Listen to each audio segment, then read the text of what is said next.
Alô, amigos pré-vestibulandos.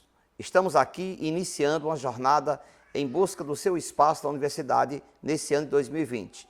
Eu sou o professor Everaldo Ibaro Dias, licenciado em História pela Universidade Estadual de Pernambuco, bacharel em Direito pela Universidade do Estado da Bahia e advogado.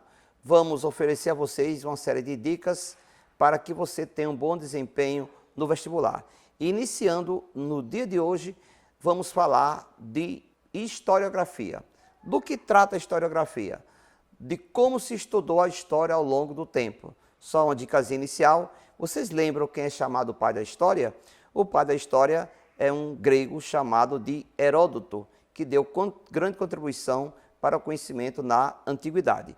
A historiografia descreve como se fez a produção do conhecimento histórico ao longo do tempo. E não existe uma única visão da pesquisa histórica. Nós temos diversas correntes de pensamento que escolhem maneiras diferentes de interpretar o pensamento histórico. Uma dessas correntes é o positivismo, que ganhou força no século XIX com Auguste Comte e que buscou trazer para as ciências humanas o método científico que era aplicado às ciências naturais. Comte acreditava que uma verdade das ciências humanas poderia ser tão precisa quanto das ciências naturais. Na história, como Comte interpreta? O positivista interpreta a história numa perspectiva evolucionista, de que o homem está condenado ao progresso, que o dia de ontem é inferior ao dia de hoje. E o dia de amanhã será melhor do que o dia de hoje.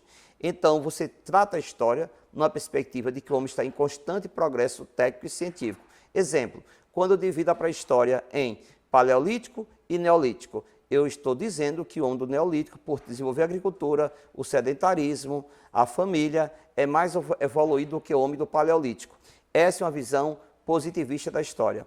Quando eu divido a história em Idade Antiga, Idade Média, Idade Moderna e Idade Contemporânea, também é uma visão positivista da história. Na Antiguidade, o que era comum? A escravidão. Já na Idade Média, o que o marca? O feudalismo. A servidão. É como se a servidão fosse melhor do que a escravidão. Vem a Idade Moderna, o mundo comercial, é evolução em relação ao mundo feudal. Vem o século XVIII, Revolução Industrial, que é uma evolução em relação à era mercantilista. Então a história, como nós estudamos principalmente, é a história numa perspectiva positivista. Existe outra maneira de interpretar a história? Existe o chamado materialismo histórico, que foi defendido por Karl Marx, também chamado de marxismo.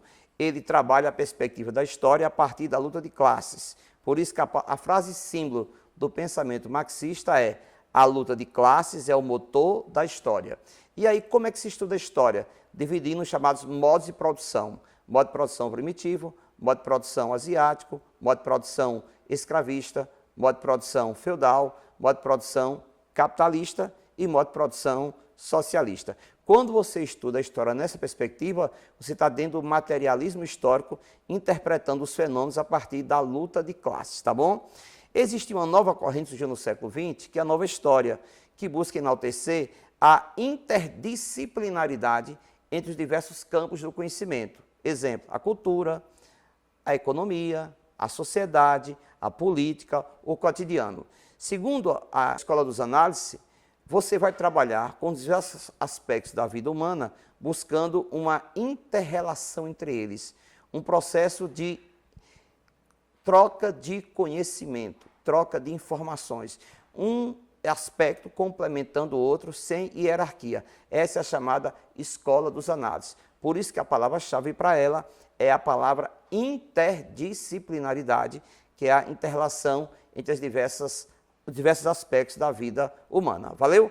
Então, essa é a nossa dica de hoje para você conhecer alguns aspectos da historiografia e uma questão certa no Enem. Valeu, meu guerreiro, minha guerreira. Até o nosso próximo encontro.